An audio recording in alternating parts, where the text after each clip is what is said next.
जय हिंद साथियों, welcome to self study classes with Sumit Jain YouTube channel में आप सभी का स्वागत है। दोस्तों, आज का वीडियो स्टार्ट हो चुका है, तो सभी लोग लाइव आ जाएं।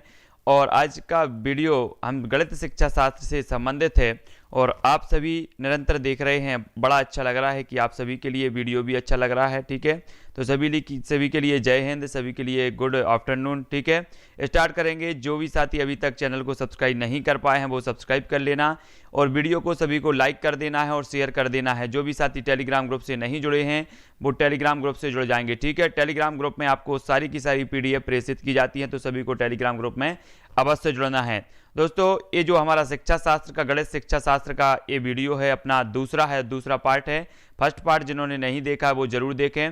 आज का जो हमारा पहला प्रश्न है वो क्या कह रहा है कि एक अच्छा गणितज्ञ होने के लिए जरूरी होता है तो क्या होता है। सभी लोग उत्तर बताएंगे।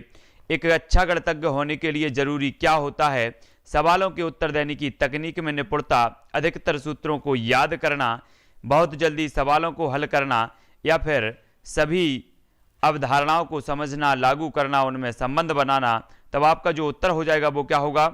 सभी लोगों को उत्तर देना है, फटाफट से सभी लोग उत्तर देंगे।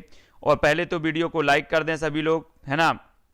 पहले लाइक कर देना है, फिर फटाफट से उत्तर देना है। आज का जो आपका पहला प्रश्न का उत्तर हो जाएगा वो क्या होगा?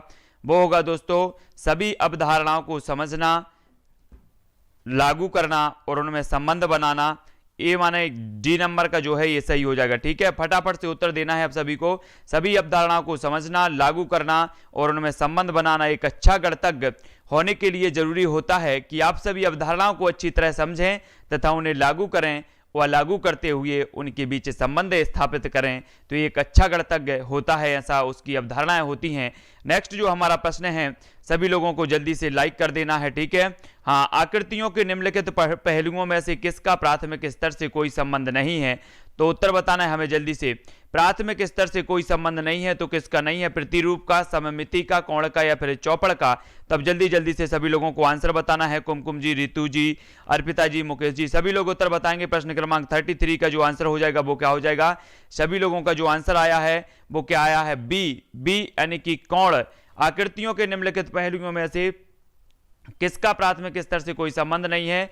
तो कौन इसका सही हो जाएगा? विकल्प नंबर बी इसका सही हो जाएगा। अधिकांश लोगों का उत्तर बी आया है, कुछ लोग डी बता रहे हैं लेकिन इसका बी है। ठीक है, याद रख लेना। अगला क्वेश्चन है, संख्याओं के संदर्भ में प्राथमिक कक्षा के बच्चे अर्थात वे बच्चे जिनका आयु वर्ग 8-9 वर्ष है निम्नलिखित में से किस समुच्चय में प्रवीण हैं? उत्तर बताना है। 34 का उत्तर बताओ। प्रश्न बड़ा बढ़िया है और बहुत बढ़िया है, जल्दी से लिखेंगे। उत्तर बताना है। योगेश जी, रोयल जी, सभी लोग बताएंगे। नीलू जी, उत्तर क्या हो जाएगा? संख्याओं के संदर्भ में आपका पहला प्रश्न है, वर्गीकरण, प्रतिवर्त्यता, अनुपातिक विवेचन, पंक्तिबद्धता, प्रतिवर्त्यता, अनुपातिक विवेचन, पंक्तिबद्धता, वर्गीकरण, अनुपातिक विवेचन या पंक्तिबद्धता, वर्गीकरण, प्रतिवर्त्यता। तब आपका उत्तर क्या हो जाएगा? सभी लोगों ने जो उत्तर बताया है वो क्या बताया है? वो बताया है, अधिकांश लोगों ने ए बताया है, लेकिन इसका जो सही उत्तर होगा वो डी होगा। डी यानी पंक्तिबद्धता, वर्गीकरण, प्रतिवर्त्यता, ये डी वाला सही होगा। संख्याओं के संदर्भ में प्राथमिक कक्षा के 8-9 वर्ष की आयु के बच्चे पंक्तिबद्धता, वर्गीकरण, प्रतिवर्त्यता में प्रवीण हो जाते हैं, यानी कि जो विकल्प नंबर डी है वो इसका सही हो जाएगा। ठीक है, अगला क्वेश्चन है दोस्तों, गणित से भयभीत होने और उसमें असफल होने के लिए निम्नलिखित में से किसे एक कारण नहीं माना जा सकता? तो जल्दी से उत्तर बताना है। 35 का मोस्ट इंपोर्टेंट आईएमपी क्वेश्चन है। गणित से भयभीत होने और उसमें असफल होने के लिए निम्नलिखित में से किसे एक कारण नहीं माना जा सकता? तब आपका उत्तर क्या होगा? सभी लोगों को उत्तर बताना है, जल्दी से लिखो। उत्तर क्या हो जाएगा? छोटे लाल, सुधा जी, अनुज तिवारी जी, सभी लोगों का जो आंसर आ रहा है वो क्या होगा? जब 35 का जो आंसर हो जाएगा वो क्या होगा? सभी लोगों ने उत्तर बताया है डी, तो बहुत बढ़िया, डी इसका सही है। गणित में भयभीत व उससे असफल होने का कारण लैंगिक भेद नहीं है, यानी कि जो विकल्प नंबर डी है वो इसका सही हो जाएगा। ठीक है, बहुत बढ़िया। अगला क्वेश्चन है दोस्तों हमारा, अगला क्या है? अगला जो है वो क्वेश्चन है कि कक्षा तीसरी के विद्यार्थी को आधे की संकल्पना का परिचय देने के लिए शिक्षक निम्नलिखित क्रियाकलापों की योजना बनाता है। प्रश्न क्रमांक 36 का उत्तर बनाता है। किस चीज की योजना बनाता है? चित्र दिखाता है जिसमें आधा प्रदर्शित किया गया हो, आधे का चिन्ह लिखता है, बहुत सारे मूर्त पदार्थों को आधे में विभाजित करता है, कहानी या शब्दों के प्रयोग से आधा प्रदर्शित करता है। तब आपका उत्तर क्या हो जाएगा? नीचे कूट भी दिया है तो कूट में से उत्तर बताना है, सभी को बताना है। क्रियाकलापों की योजना बनाता है, तो जल्दी से बताओ उत्तर क्या हो जाएगा। 36 का सभी लोगों को बताना है। जो भी साथी अभी तक चैनल से नहीं जुड़ पाए हैं वो चैनल को सब्सक्राइब कर लें। और रोज आपकी 2:30 बजे क्लास होती है गणित शिक्षा शास्त्र की, है ना। इसके बाद अन्य शिक्षा शास्त्र के वीडियो आएंगे गणित जैसे ही कंप्लीट होता है। शाम को 6:30 बजे पर्यावरण की लाइव क्लास होती है, 7:15 बजे आपकी होती है बाल विकास की। तब आपका जो उत्तर हो जाएगा दोस्तों वो हो जाएगा ए मतलब जो है ए इसका सही हो जाएगा, ठीक है। बहुत सारे मूर्त पदार्थों को आधे में विभाजित करता है, फिर चित्र दिखाता है उसमें आधा प्रदर्शित करता है, फिर कहानियां शब्दों के द्वारा आधा प्रदर्शित करता है, और फिर जो हो जाएगा कि आधे का चिन्ह दिखाता है। तो ये सारे के सारे जो क्वेश्चन हैं, जो विकल्प हैं आपके सही हो जाएंगे, ठीक है। अगला जो हमारा क्वेश्चन है उसको देख लेते हैं। अगला क्वेश्चन बहुत ही महत्वपूर्ण प्रश्न है, एक गणित से संबंधित। तो जल्दी से उत्तर बताना है कि प्राथमिक स्तर पर गणित की पहेलियां मदद करती हैं। तो जल्दी से बताना है किस चीज में मदद करती हैं। कक्षा के प्रतिभा संपन्न विद्यार्थियों को पहचानने में, विद्यार्थियों को मनोरंजन प्रदान करने में, समस्या सुलझाने के कौशलों को परखने में, या फिर समस्या सुलझाने के कौशलों को प्रोत्साहित करने में। तो प्राथमिक स्तर पर गणित की पहेलियां मदद करती हैं, तो किस चीज में मदद करती हैं, सभी लोगों का उत्तर आना चाहिए। जल्दी जल्दी से 37 का उत्तर सभी को बताना है। रितु जी, मुकेश जी सभी लोग उत्तर बताएंगे। तब आपका जो उत्तर हो जाएगा, सरोज जी, सृष्टि जी आपका उत्तर होगा। अंजना जी क्या होगा, 37 का सभी लोगों ने आंसर बताया है डी, यानी कि समस्या सुलझाने के कौशलों को प्रोत्साहित करने के लिए प्राथमिक स्तर पर गणित की पहेलियां जो है मदद करती हैं। डी नंबर का इसका सही हो जाएगा, ठीक है। गणित की प्रकृति तार्किक होती है, सभी को पता है। गणित विषय के अध्ययन से प्राथमिक स्तर के बच्चों की बुद्धि जो शक्ति का तार्किक विकास होता है, इसलिए प्राथमिक स्तर पर गणित की पहेलियां समस्या सुलझाने के लिए कौशलों को प्रोत्साहित करने में मदद करती हैं। अब आपका अगला क्वेश्चन है, गणितीय संचारण उल्लेख करता है तो क्या करता है। गणितीय विचारों को समाहित और संगठित करने की, समस्याओं को सुलझाने की क्षमता, गणितीय प्रश्नोत्तरी में भाग लेने का कौशल, या फिर गणित के, जल्दी से बताना है क्या हो जाएगा सही उत्तर, सभी लोग बताएंगे। फटाफट से बताना है। गणित के कक्ष में बोलने की क्षमता, उत्तर क्या हो जाएगा। 38 का आंसर सभी लोगों को बताना है। तब सभी लोग जो उत्तर बता रहे हैं वो क्या बता रहे हैं, बहुत बढ़िया। इसका जो सही उत्तर हो जाएगा 38 का हो जाएगा दोस्तों विकल्प नंबर ए, गणितीय विचारों को समाहित और संगठित करने की क्षमता। गणितीय संचारण उल्लेख करता है तो क्या करता है, गणितीय विचारों को समाहित और संगठित करने की क्षमता को उल्लेख करता है। सभी लोगों को याद रख लेना है, विकल्प नंबर ए इसका सही हो जाएगा। अगला हमारा प्रश्न है दोस्तों, यदि एक शिक्षार्थी पूर्णांकों, भिन्नों और दशमलव संख्याओं पर चरों, आधारभूत संक्रियाओं संपन्न करने में समर्थ है तो वह विभाजात्मक अवस्था में है, उपादान अवस्था में है, संक्रियात्मक अवस्था में है, या परिमाणात्मक अवस्था में है। तो किस अवस्था में है, सभी लोग उत्तर बताएंगे। और जल्दी उत्तर बताना है। 39 का उत्तर सभी लोगों को बताना है कि जो वह शिक्षार्थी है वह किस अवस्था में है। तब आपका जो आंसर हो जाएगा वो क्या होगा, मोस्ट इंपॉर्टेंट है। सभी लोगों का आंसर आ रहा है सी, संक्रियात्मक अवस्था। सभी लोगों को जल्दी जल्दी से बताना है। तो इसका सही जो आंसर हो जाएगा वो होगा सी, संक्रियात्मक अवस्था। बहुत बढ़िया, है ना। आपने पढ़े होंगे, प्याजे साहब को पढ़ा है। प्याजे साहब ने विकास की 4 अवस्थाएं बताई हैं, है ना। उन्हीं में से एक संक्रियात्मक अवस्था है, सभी को याद रख लेना है। यदि शिक्षार्थी पूर्णांकों, भिन्नों और दशमलव संख्याओं पर चारों आधारभूत संक्रियाएं जोड़, घटाव, गुणा व भाग संपन्न करने में समर्थ है तो संक्रियात्मक अवस्था में है। ये याद रख लेना, जोड़, घटाव, गुणा और भाग अगर इसमें समर्थ है तो वह किस अवस्था में है, संक्रियात्मक अवस्था में है, ठीक है। सभी को याद रख लेना है ना। अब बताएंगे, आपको बताना है कि प्याजे साहब ने संक्रियात्मक अवस्था की जो आयु मानी है वो क्या मानी है। जल्दी से उत्तर बताना है, सभी लोग बताएंगे संक्रियात्मक अवस्था की आयु क्या मानी है प्याजे ने, जीन प्याजे ने। जल्दी से हमें लिखना है, फटाफट से उत्तर बताना है। और नेक्स्ट आपका प्रश्न है, प्राथमिक स्तर पर गणित की अच्छी पाठ्य पुस्तक के लिए निम्नलिखित में से कौन सी विशेषता महत्वपूर्ण है, सभी लोग बताएंगे। प्रश्न क्रमांक 40 का उत्तर बताना है। बहुत बढ़िया, अधिकांश लोगों ने जल्दी जल्दी से उत्तर बताना है कि प्राथमिक स्तर पर गणित की अच्छी पाठ्य पुस्तक के लिए निम्नलिखित में से कौन सी विशेषता महत्वपूर्ण है। तब उत्तर क्या हो जाएगा, 40 का सभी लोगों को बताना है। सभी लोग जल्दी जल्दी से बताएंगे और बहुत ही महत्वपूर्ण प्रश्न है। तो उत्तर क्या हो जाएगा, तब आप सभी लोग जो उत्तर बता रहे हैं वो क्या बता रहे हैं, जल्दी बताओ। हिंदी की पेडागोजी करा दी है, हिंदी की पेडागोजी की मैंने पूरे वीडियो डाल रखे हैं, तो वो सभी लोग देख लेना। इसका विकल्प जो हो जाएगा उसमें अवधारणाओं का परिचय संदर्भों के द्वारा दिया जाना चाहिए, है ना। गणित की अच्छी पाठ्य पुस्तक के लिए निम्नलिखित में से कौन सी विशेषता महत्वपूर्ण होती है, तो उसमें अवधारणाओं का परिचय संदर्भों के द्वारा दिया जाना चाहिए, यानी कि जो विकल्प नंबर ए है वो इसका सही हो जाएगा। ठीक है, ए नंबर का। गणित की अच्छी पाठ्य पुस्तक की विशेषता है कि उसमें अवधारणाओं का परिचय संदर्भों के द्वारा दिया जाना चाहिए, वो आवश्यक चित्र स्पष्ट हो। तो ये सभी को याद रख लेना, विकल्प नंबर ए जो है वो इसका सही हो जाएगा। अगला क्वेश्चन है, वैदिक गणित आजकल विशेष रूप से प्राथमिक विद्यालय के बच्चों में बहुत लोकप्रिय होता जा रहा है, इसका प्रयोग निम्न में से किसके विकास में संवर्धन होता है, तो जल्दी से बताओ। संवर्धन में होता है तब चार विकल्प आपके हैं कि विद्यार्थियों के गणित में परिकलन प्रक्रिया की समझ, विद्यार्थियों के गणित में समस्या समाधान कौशल, विद्यार्थियों के गणित में एकाग्रता, गणित में गणना के कौशल तथा गति। तो 41 का उत्तर सभी को बताना है कि उत्तर क्या हो जाएगा। जल्दी जल्दी से सभी लोग बताएंगे, ममता जी, रितेश जी, जितेंद्र जी, भूपेंद्र जी। तब आपका जो उत्तर हो जाता है दोस्तों वो क्या होता है, वो होता है कि वैदिक गणित आजकल विशेष रूप से प्राथमिक विद्यालय के बच्चों में बहुत लोकप्रिय होता जा रहा है, इसका निम्न में से किसके विकास संवर्धन में होता है। तब आपका जो उत्तर हो जाएगा वो क्या हो जाएगा, वो होगा डी, यानी कि वैदिक गणित का प्रयोग गणना के कौशल तथा गति के विकास में सहायक है ना। गणना के कौशल और गति के विकास में सहायक है, इसलिए जो है ये बहुत ही प्रचलित होता जा रहा है प्राथमिक स्तर में। कक्षा में गणितीय मनोरंजनात्मक क्रियाकलाप तथा चुनौतीपूर्ण ज्यामितीय पहेलियां संबंधी क्रियाकलाप महत्वपूर्ण है, क्यों है महत्वपूर्ण।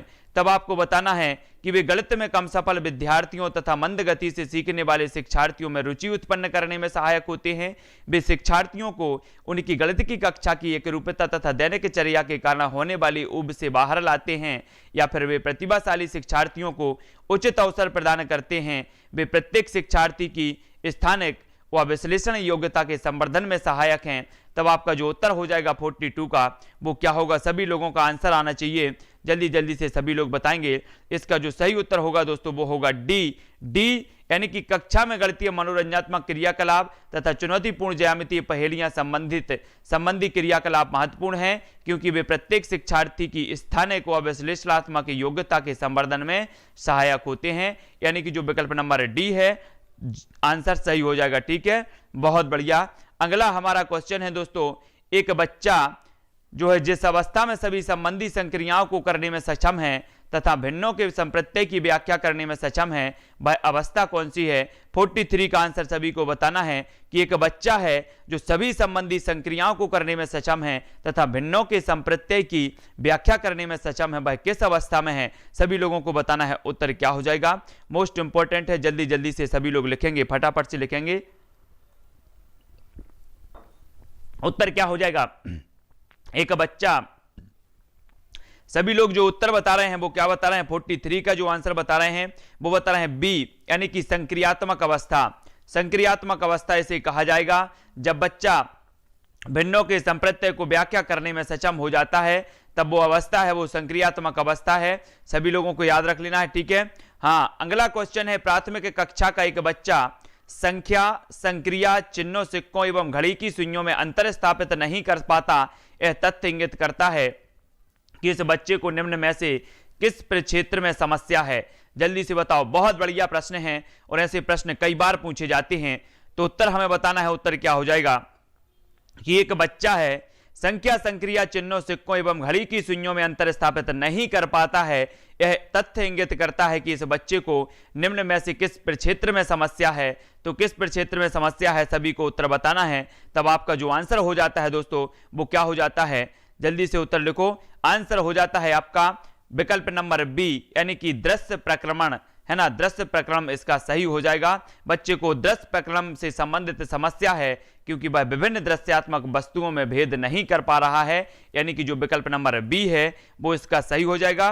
ठीक है, मंगल जी, परमाल जी, बहुत बढ़िया। अगला हमारा क्वेश्चन है कि निम्न ग्रिड वर्गाकार कागज पर खींचा गया है ना। अब खींचा गया है, यह निरूपण किसकी ओर संकेत करता है, हमें बताना है कि ये किसकी ओर संकेत करता है। जल्दी से बताओ। ये आपको एक आकृति दी गई है और इसमें एक निरूपण किया गया है, तब आपको बताना है कि ये जो निरूपण है ये किसकी ओर संकेत करता है। ये 4 विकल्प भी हैं, तो जल्दी से उत्तर लिखना है, बहुत ही महत्वपूर्ण। अगर इस प्रकार के प्रश्न आ जाते हैं तब आपको समझना बहुत जरूरी है। स्थायी मानक की अवधारणा, दहाई और इकाई की तुल्यता या फिर गणितीय खेल, सभी लोग बताएंगे उत्तर क्या हो जाएगा राहुल सोनी जी। तब आपका जो उत्तर हो जाएगा वो क्या हो जाएगा, वो हो जाएगा दहाई और इकाई की तुल्यता, यानी कि जो विकल्प नंबर बी है वो इसका सही हो जाएगा, है ना। इकाई और दहाई की तुल्यता इसका हो जाएगा। तो याद रख लेना, इस प्रकार से पूछा जाता है, विकल्प नंबर बी इसका सही हो जाएगा, ठीक है, बी नंबर का सही हो जाएगा। इस बार कैसे कई बार प्रश्न पूछे जाते हैं, है ना, आप सभी को याद रख लेना है। इकाई और दहाई की नहीं दोस्तों, इसका उत्तर होगा ए। इसके माध्यम से स्थानीय मान की अवधारणा को पढ़ाया जा सकता है। इकाई 3, 3 दहाई, यानी स्थानीय मान इसका सही होगा, विकल्प नंबर ए इसका सही हो जाएगा। देख लो जरा फिर से, हाँ, स्थानीय मान इसका सही हो जाएगा, विकल्प नंबर ए सही होगा। स्थानीय मान की अवधारणा, ठीक है, स्थानीय मान की अवधारणा इसका सही हो जाएगा, ए इसका सही लेना। जिनने भी ये बताया है उनका बहुत बढ़िया आंसर है, सही आंसर है, स्थानीय मान की अवधारणा है, ये सभी को याद रख लेना है, ठीक है, बहुत बढ़िया। इसके माध्यम से स्थानीय मान की अवधारणा को पढ़ाया जा सकता है, 3 इकाई और 3 दहाई, बहुत बढ़िया, सभी लोगों ने बिल्कुल सही बताया है। कक्षा 4 की पाठ्य पुस्तक से दी गई निम्नलिखित समस्याओं में से कौन सी बहु अनुशासनात्मक समस्या की ओर संकेत करती है। तब आपका प्रथम जो प्रश्न है वो है कि दी गई आकृति की दर्पण छवि का आरेख बनाइए। दी गई आकृति में कितनी समितियां सममिति रेखाएं हैं। किसी दी गई ज्यामितीय आकृति में एक सममिति रेखा खींचना। भारत के झंडे का आरेख बनाइए और झंडे में सममिति रेखाओं की संख्या को पहचान कीजिए।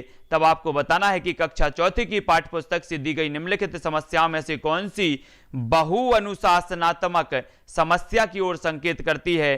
तो कौन सी करती है, सभी लोग बताएंगे, उत्तर क्या हो जाएगा। प्रश्न क्रमांक 46 का उत्तर हमें बताना है, तो उत्तर क्या होगा। तब आपका जो उत्तर होगा वो क्या हो जाएगा, उत्तर होगा दोस्तों इसका डी, बहुत बढ़िया। भारत के झंडे का आरेख बनाइए और झंडे में सममिति रेखाओं की संख्या को पहचान कीजिए, बहुत बढ़िया, डी नंबर का इसका सही हो जाएगा। बहु अनुशासनात्मक उपागम के अंतर्गत विभिन्न विषयों के अनुशासन को भी सम्मिलित करने का प्रयत्न किया जाता है।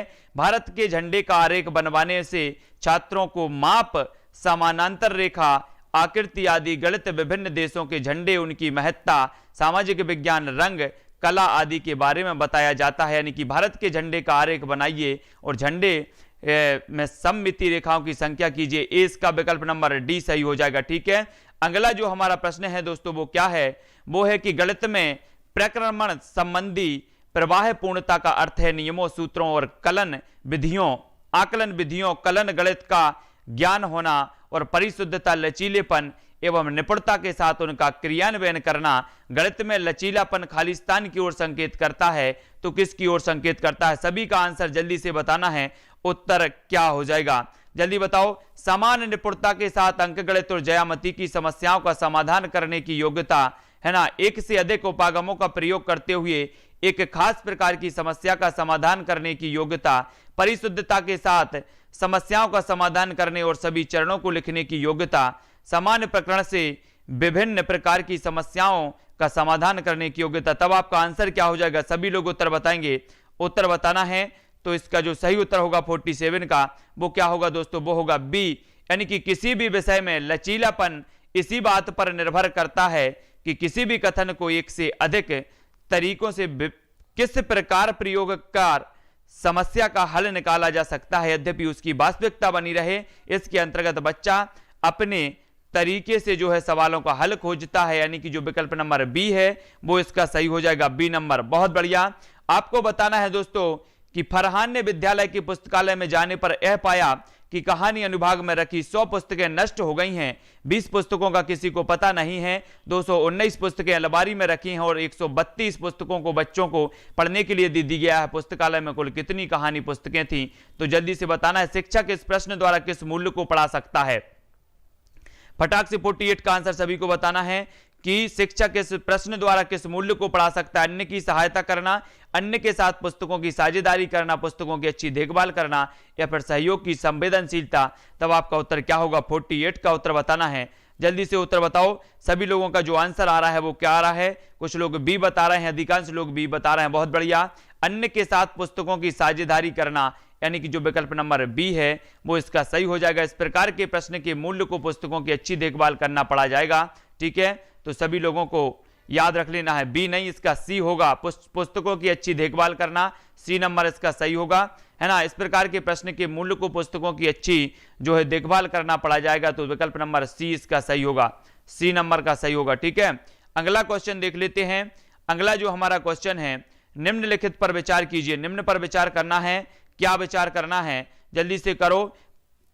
5 + 3 बराबर इस सीमित उत्तर का तदनुरूपी मुक्त उत्तर प्रश्न होगा, क्या होगा? सभी को बताना है, जल्दी से बताओ। प्रश्न क्रमांक 49 का उत्तर सभी लोगों को बताना है, जल्दी से फटाफट। विकल्प भी देखो, नहीं जल्दी से बताना है उत्तर क्या हो जाएगा। निम्नलिखित पर विचार कीजिए, 5 + 3, जल्दी बताओ। इस सीमित उत्तर प्रश्न का तदनुरूपी मुक्त उत्तर प्रश्न क्या है? तब आपका उत्तर जो होगा वो होगा सी, यानी कि कोई ऐसी दो संख्याएं बताइए जिनका योग क्या है? 8 है ना, बहुत बढ़िया। तदनुरूपी मुक्त जो उत्तर होगा तो वो होगा सी की कोई ऐसी दो संख्याएं बताइए जिनका जो है योग 8 है, ये सही हो जाएगा, सी वाला। ठीक है, हाँ याद रख लेना, सी वाला सही है ना। 50 नंबर का क्वेश्चन हमें बताना है, आपको बताना है कि कक्षा तीसरी में गुणन की इकाई में अनुमोदित मूल्य संकल्पना है, तो क्या है? प्रश्न क्रमांक 50 का उत्तर सभी लोगों को बताना है, जल्दी से बताओ उत्तर क्या हो जाएगा। राघवेंद्र दीक्षित जी, सीटीईटी का जरा सिलेबस उठा के देखना और वर्ग 3 का सिलेबस उठा के देखना क्या है ना। जरा देखो सिलेबस उठा के, कक्षा तीसरी में गुणन की इकाई में अनुमोदित मूल संकल्पना है, तो क्या है? सभी लोग उत्तर बताना है। तो प्रश्न क्रमांक 50 का उत्तर बताना है, इसका जो उत्तर हो जाएगा वो क्या होगा?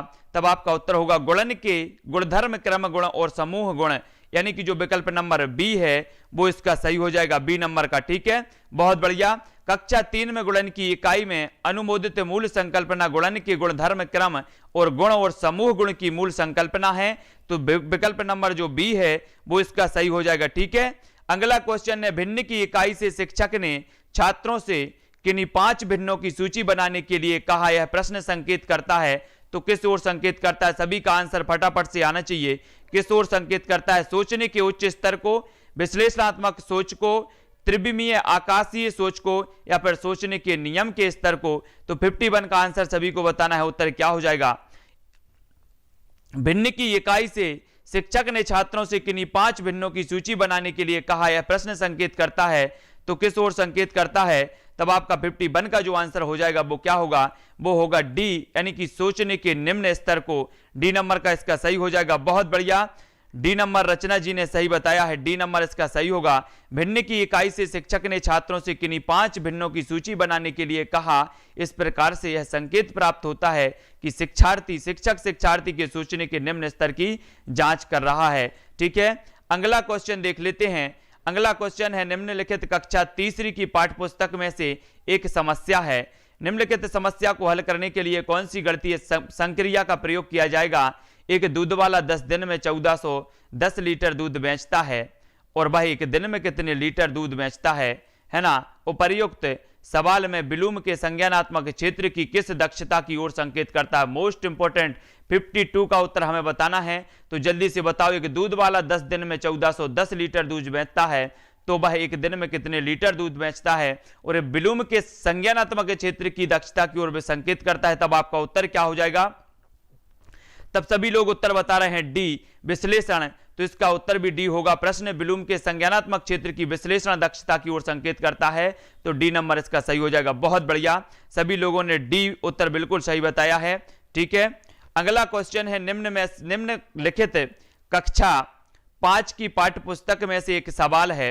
यहां 4 खंबे हैं जिनका माप क्रमशः 105 सेंटीमीटर, 215 सेंटीमीटर, 150 सेंटीमीटर, 235 सेंटीमीटर है। यदि उन्हें समान लंबाई के, आगे भी देख लेते हैं, यदि उन्हें समान लंबाई के टुकड़ों में काटना है तो प्रत्येक टुकड़े की अधिकतम लंबाई क्या होगी? यह सवाल खालिस्तान के लिए पूछा गया है, जल्दी बताओ।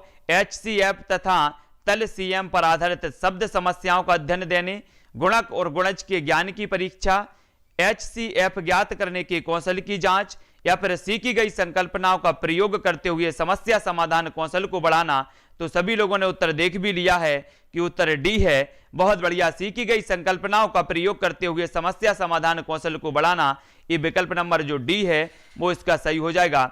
अगला हमारा क्वेश्चन है दोस्तों, वो क्या है कि एक बच्चा संख्याओं, क्रियाओं और संकेतों, घड़ी के दो कांटों, विभिन्न सिक्कों आदि में अंतर करने में कठिनाई प्रदर्शित करता है। इसका निहितार्थ है कि जो विशिष्ट बाधाएं उसके सीखने को प्रभावित कर रही हैं वे बाधाएं हमें बतानी हैं। तब जल्दी से फटाक से उत्तर बताना है। उत्तर क्या हो जाएगा? कमजोर गतिक कौशल, पढ़ना और लिखना कौशल, कमजोर शाब्दिक चाक्षुष श्रव्य और कार्यकारी स्मृति, कमजोर चाक्षुष प्रक्रमण योग्यता जैसे चाक्षुष विभेदीकरण, स्थानिक संगठन और चाक्षुष समन्वय, कमजोर भाषा प्रक्रमण योग्यता जैसे अभिव्यक्ति शब्द भंडार और श्रव्य प्रक्रमण। तो आपका उत्तर क्या होगा तब आपको बताना है। 54 का आंसर सभी लोगों का जो आ रहा है, अधिकांश लोगों ने उत्तर डी बताया है, कुछ लोग ए बता रहे हैं, कुछ लोग सी बता रहे हैं, लेकिन उत्तर है सी, है ना। बहुत बढ़िया सृष्टि जी, कमजोर चाक्षुष प्रकरण योग्यता जैसे चाक्षुष विभेदीकरण, स्थानिक संगठन और चाक्षुष समन्वय। तो यहां पर अपना प्रश्न क्या था कि एक बच्चा संख्याओं, संक्रियाओं और संकेतों, घड़ी के दो कांटों, विभिन्न सिक्कों आदि में अंतर करने में कठिनाई प्रदर्शित करता है, तब वह कमजोर चाक्षुष प्रकरण में योग्यता जैसे चाक्षुष विभेदीकरण, स्थानिक संगठन और चाक्षुष समन्वय, है ना, से प्रभावित हो रहा है। ठीक है, विकल्प नंबर सी इसका सही हो जाएगा। बहुत बढ़िया। अगला हमारा क्वेश्चन है वो क्या है? उच्च क्रमीय चिंतन कौशल पर आधारित प्रश्न मांग करते हैं। तो किसकी मांग करते हैं? 55 का उत्तर सभी को बताना है। जल्दी से उत्तर बताना है। प्रीति जी, रमीत जी, अंजलि जी, पूजा जी, कल्पना जी, सभी लोग उत्तर बताएंगे कि उच्च क्रमिक चिंतन कौशल पर आधारित प्रश्न मांग करते हैं। क्या करते हैं? एल्गोरिथम के ज्ञान की, संकेतों और चित्रों के ज्ञान की, कुछ सीमा तक संज्ञानात्मक प्रयास और ज्ञान की, तथ्यों, नियमों, सूत्रों के ज्ञान की। तो आपका उत्तर क्या होगा? 55 का सभी लोगों को बताना है। दीक्षा जी, अंजलि जी, सभी लोग बताएंगे। 55 का जो आंसर हो जाएगा दोस्तों वो होगा आपका सी, यानी कि कुछ सीमा तक संज्ञानात्मक प्रयास और ज्ञान की। उच्च क्रमिक चिंतन कौशल पर आधारित प्रश्न मांग करते हैं, तो एक सीमा तक संज्ञानात्मक प्रयास और ज्ञान की, है ना, सी नंबर इसका सही होगा। उच्च क्रमीय चिंतन कौशल पर आधारित प्रश्न कुछ सीमा तक संज्ञानात्मक प्रयास और ज्ञान की मांग करते हैं, यानी कि जो विकल्प नंबर सी है वो इसका सही हो जाएगा। किन दो संख्याओं को गुणा करने पर 24 गुणनफल प्राप्त होगा? यह प्रश्न बुद्ध अंत वाला प्रश्न है, क्योंकि इसके निश्चित संख्या में उत्तर है। बच्चे को सामान्य समस्या समाधान रणनीतियों को सुझाता है ताकि वह सही उत्तर दे सके। अधिसंज्ञानात्मक रूप से चिन्हित करने में बच्चे की सहायता करता है, या फिर मुक्त अंत वाला प्रश्न है, क्योंकि इसके एक से अधिक उत्तर हैं। तो सभी लोगों को उत्तर बताना है। प्रश्न क्रमांक 56 का आंसर क्या हो जाएगा? जल्दी जल्दी से बताओ। सुंदर जी, परमाल जी, कपिल जी, जल्दी से उत्तर बताना है। तब आपका 56 का जो आंसर हो जाएगा वो क्या हो जाएगा? अधिकांश लोगों ने बताया है सी और कुछ लोगों ने बताया है डी। तो आपको देख लेना है 56 का जो आपका आंसर होगा वो होगा डी, यानी कि किन्हीं दो संख्या को गुणा करने पर 24 गुणनफल प्राप्त होगा। यह प्रश्न मुक्त अंत वाला प्रश्न है, क्योंकि इसके एक से अधिक उत्तर हो सकते हैं, यानी कि जो विकल्प नंबर डी है वो इसका सही हो जाएगा। ठीक है, बहुत बढ़िया। सभी लोग लाइक जरूर कर देना वीडियो को। अब दोस्तों हमें बताना है, क्या बताना है कि कक्षा 3 में 2 अंकीय इस प्रकार के प्रश्न भी आपसे पूछे जाएंगे कि कक्षा 3 में 2 अंकीय संख्याओं के व्यवकलन को प्रस्तुत करने के लिए शिक्षक निम्नलिखित चरणों का अनुगमन करता है। चरण 1, स्थानीय मान व्यवस्था की समझ के साथ 2 अंकीय संख्याओं की पुनरावृत्ति। चरण 2, यह प्रदर्शित करने के लिए कि छोटी संख्या को बड़ी संख्या में से घटाया जा सकता है, टैली चिन्हों का प्रयोग करना। चरण 3, स्थानीय मान के प्रत्येक कॉलम के अंतर्गत संख्याओं के व्यवकलन का अनुप्रयोग करना। इस स्थिति में शिक्षक खालिस्तान से पाठ का विकास कर रहा है। जल्दी से बताओ किससे पाठ का विकास कर रहा है? फिर आपका विकल्प नंबर ए जो हो जाता है वो क्या होता है? सभी लोगों को बताना है। तो संक्रिया, व्यवस्था, संकल्पना, परिकल्पना, प्रक्रिया, परिकलन, प्रक्रिया, व्यवस्था, संकल्पना, संक्रिया, व्यवस्था, संकल्पना, परिकलन, प्रक्रिया, संक्रिया। तो सभी को उत्तर बताना है। प्रश्न क्रमांक 57 का आंसर क्या हो जाएगा? बहुत ही अच्छे प्रश्न और अच्छे लेवल के आपके प्रश्न हैं। तो इसका सही उत्तर क्या होगा? 57 का सी होगा, व्यवस्था, संकल्पना, परिकलन प्रक्रिया और संक्रिया। दिए गए चरणों का अनुगमन करने पर यह क्रम प्राप्त होता है कि व्यवस्था, संकल्पना, परिकल्पना, प्रक्रिया और संक्रिया, यानी कि जो विकल्प नंबर सी है वो इसका सही होगा। ठीक है, सी नंबर का सही होगा। अगला क्वेश्चन है, सबसे उपयुक्त व्यूह रचना जिसका प्रयोग धनराशि के योग की कुशलता को आत्मसात करने के लिए किया जा सकता है वो कौन सा है? 58 का उत्तर हमें बताना है, तो जल्दी से उत्तर बताओ। सबसे उपयुक्त व्यूह रचना जिसका प्रयोग धनराशि के योग की कुशलता को आत्मसात करने के लिए किया जा सकता है वो व्यूह रचना कौन सी है? सबसे उपयुक्त जो है, तो जल्दी से बताना है। तो उत्तर क्या हो जाएगा? जल्दी से बताओ। प्रश्न क्रमांक 58 का उत्तर बताना है, जल्दी से बताओ। ये टेस्ट चल रहा है अपना, टेस्ट सीरीज है ना, विस्तृत अध्ययन अपना नहीं चल रहा है भाई राघवेंद्र जी, है ना। तो जल्दी जल्दी से बताया करो कि सबसे उपयुक्त व्यूह रचना जो है जिसका प्रयोग धनराशि के योग की कुशलता को आत्मसात करने के लिए किया जा सकता है, तब आपका उत्तर होगा भूमिका निर्वाह है, यानी कि रोल प्ले, है ना। ए नंबर का इसका सही होगा। सबसे उपयुक्त व्यूह रचना किसका प्रयोग धनराशि के योग की कुशलता को आत्मसात करने के लिए भूमिका निर्वाह किया जा सकता है, तब आपका ए नंबर का इसका सही होगा। ठीक है, अगला प्रश्न है, कक्षा 3 के विद्यार्थियों को संख्या पद्धति पढ़ाने का उद्देश्य है तो क्या है? 59 का उत्तर हमें बताना है, जल्दी से उत्तर बताओ। उत्तर क्या होगा? सभी लोगों को जल्दी जल्दी से उत्तर बताना है। 59 का, कक्षा 3 के विद्यार्थियों को संख्या पद्धति पढ़ाने का उद्देश्य है तो क्या है? हमें बताना है 4 अंकों वाली संख्या के योग और व्यवकलन के कौशल में प्रवीणता प्राप्त करना, बड़ी संख्याओं को पढ़ने के कौशल में प्रवीणता प्राप्त करना, 6 अंकों तक गणना करना, संख्याओं का जो है संख्याओं को सैकड़ा, दहाइयों, इकाइयों के समूह के रूप में देखना और स्थानीय मानों की सार्थकता को समझना। तो उत्तर बताना है, जल्दी से उत्तर बताओ। सभी लोग बताएंगे प्रश्न क्रमांक 59 का उत्तर क्या हो जाएगा? तब आपका उत्तर होगा दोस्तों डी, कि संख्याओं को सैकड़ा, दहाइयों और इकाइयों के समूह के रूप में देखना और स्थानीय मानों को सार्थकता को समझना। कक्षा 3 के विद्यार्थियों को संख्या पद्धति पढ़ाने का उद्देश्य क्या है? तो उद्देश्य यही है कि संख्याओं को सैकड़ा, दहाइयों, इकाइयों के समूह के रूप में देखना और स्थानीय मानों की जो है सार्थकता को समझना, यानी कि जो विकल्प नंबर डी है इसका सही हो जाएगा। तब आपका जो है अगला क्वेश्चन है कि रिजुल एक गति संवेदी शिक्षार्थी है, उसकी शिक्षिका सुश्री नेहा उसकी अधिगम शैली को समझती है, तो उसकी गुणन की संकल्पना को स्पष्ट करने के लिए अगला जो हमारा प्रश्न हो जाएगा वो क्या होगा? गुणन को स्पष्ट करने के लिए उन्हें निम्न में से किस व्यूह रचना का चयन करना होगा? तो कौन सी व्यूह रचना को चयन करना होगा? इसका सही उत्तर भी होगा डी, आड़ी तिरछी रेखाओं पर प्रतिच्छेद बिंदुओं को गिनना, यानी कि गति संबंधी छात्रों को समझाने के लिए आड़ी तिरछी रेखाओं के प्रतिच्छेदन बिंदुओं को गिनना आदि तरीकों से सिखाया जाना चाहिए, है ना। तो ये विकल्प नंबर डी इसका सही हो जाएगा। गति संवेदी छात्रों को समझाने के लिए आड़ी तिरछी रेखाओं के प्रतिच्छेदन बिंदुओं को गिनना ताकि तरीकों से सिखाया जाना चाहिए, तो डी नंबर इसका सही हो जाएगा। और यहां पर हमारे पेडागोजी के 30 प्रश्न पार्ट 2 के कंप्लीट होते हैं। ठीक है, पार्ट 2 के 30 प्रश्न कंप्लीट होते हैं। यहां से आपकी पेडागोजी संबंधित जो समझ है वो विकसित होती है, इन प्रश्नों से विकसित होती है।